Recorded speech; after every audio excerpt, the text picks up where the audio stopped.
Jualan bakmi doang, omset bisa sampai miliaran dan sampai diakuisisi oleh konglomerasi Jarum Group sebesar 2 triliun. Inilah kisah dari bakmi GM. Jadi, bakmi GM berawal dengan nama Bakmi Gajah Mada. Ini merupakan ikon restoran bakmi legendaris yang didirikan di Jalan Gajah Mada nomor 77 di Jakarta Pusat. Dan ini didirikan pada tahun 1959. Di video kali ini kita akan bahas soal kisah sukses dari bakmi GM. Dan kita juga akan coba estimasi profitability-nya. Dan di video ini teman-teman bakal sadar kalau ternyata jualan bakmi itu bisa lumayan cuan juga ya. Jadi pada saat itu restorannya ini hanya memiliki 5 meja dengan daya tampung maksimal 20 orang. Momentum pertumbuhan signifikan bagi bakmi Gajah Mada ini terjadi sejak penyelenggaraan Asian Games di 1962. Jadi banyak pengunjung domestik dan internasional itu pada cobain bakmi mereka. Setelah melakukan ekspansi ke berbagai lokasi di Jakarta Selatan, termasuk Melawai dan pusat perbelanjaan seperti Pondok Indah Mall, di saat itulah bakmi Gajah Mada berubah nama menjadi bakmi GM.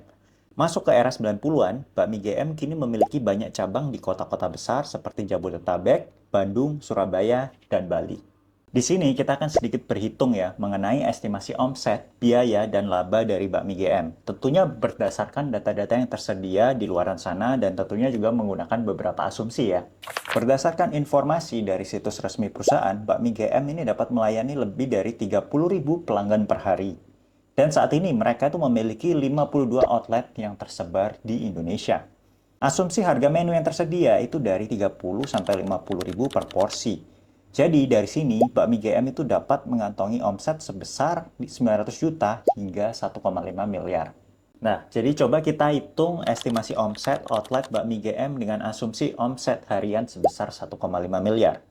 Jadi estimasi omset rata-rata per outlet itu kan berarti 1,5 miliar dibagi 52 outlet. Jadi per outlet itu omsetnya kurang lebih 28 juta per hari.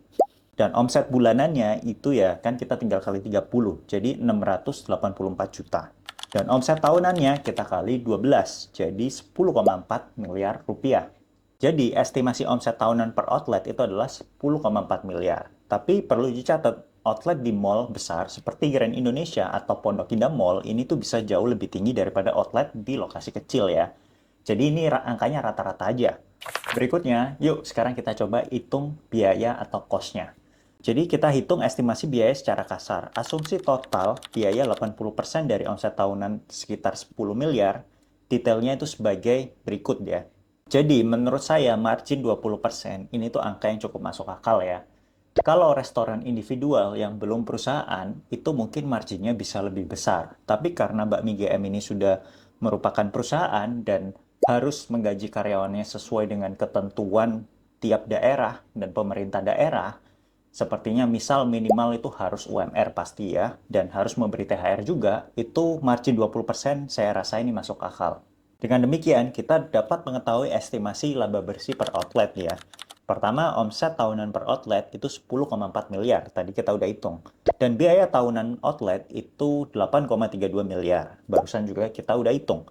Jadi laba bersihnya kurang lebih itu 2,08 miliar rupiah. Perlu teman-teman tahu bahwa ini tuh hanyalah estimasi rata-rata ya. Jadi tentunya ada cabang bakmi GM yang laba bersihnya per tahun itu jauh di atas ini. Tapi kan ada juga lokasi yang mungkin jauh lebih kecil yang labanya itu mungkin 1 miliar aja nggak nyampe per tahunnya. Jadi ini hanyalah rata-rata ya. Jadi dari sini kita bisa hitung total laba bersih tahunan dari semua outlet bakmi GM yang ada. Jadi tinggal aja 52 dikali 2,08 miliar. Jadi kita dapat 108 miliar per tahun itu laba bersihnya. Dan ini datanya bisa kita verifikasi dengan the fact bahwa grup Jarum itu mengakuisisi 85% saham dari Bakmi GM dengan nilai akuisisi sebesar 2,1 triliun. Berarti dari sini kita tahu secara keseluruhan nilai dari Bakmi GM ini tuh sekitar 2,47 triliun. Atau paling nggak divaluasi atau dikasih harga sekitar segitu ya. Kalau bakmi GM dijual dengan valuasi 2,47 triliun, maka sebenarnya PE ratio-nya ini ada di kisaran 22,8. Dengan asumsi laba bersih yang tadi kita sudah hitung ya, sebesar 108 miliar. Ini sebenarnya cukup wajar, mengingat biasa saham-saham Indonesia itu IPO dengan PE ratio yang cukup tinggi. Contohnya, perusahaan F&B Fore yang barusan IPO itu sekarang PE ratio-nya di angka 58. Ini tuh sekitar 2-3 kali lebih mahal daripada bakmi GM. Walaupun valuasi dari bakmi GM ini tidak murah banget, tapi ini juga tercermin dari tingkat brand awareness dari bakmi GM itu yang sangat outperform dibanding kompetitornya. Grup Jarum mungkin melihat besarnya potensi bakmi GM dan kekuatan mereknya yang melekat di hati masyarakat. Dengan adanya grup Jarum di bakmi GM, tidak menutup kemungkinan adanya ekspansi bakmi GM yang lebih baik dari segi jumlah outlet, inovasi produk, atau bahkan mengembangkan bisnisnya di pasar internasional.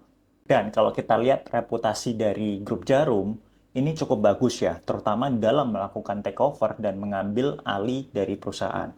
Berikut adalah list-list perusahaan yang cukup legendaris dan melakukan turnaround besar-besaran setelah diambil oleh grup Jarum. Yang pertama itu adalah BCA tentunya ya, Bank Sentral Asia. Dan yang kedua itu ada PT Sarana Menara Nusantara atau dengan kode emiten Tower. Dan yang ketiga, Grand Indonesia dan Hotel Kempinski. Dikala bisnis model baru yang banyak bermunculan dan sektor teknologi seperti artificial intelligence yang sangat trendy, Grup Jarum malah memilih untuk mengakuisisi rumah makan lama yang kelihatannya itu bocuan atau tidak menghasilkan. Tapi sebenarnya setelah kita estimasi itu malah bisa cuan banget ya.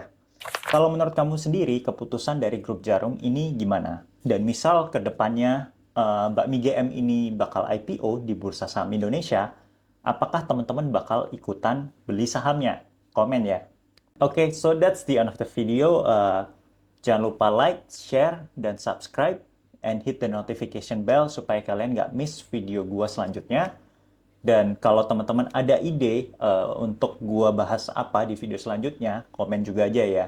Oke, thank you and see you guys. Bye.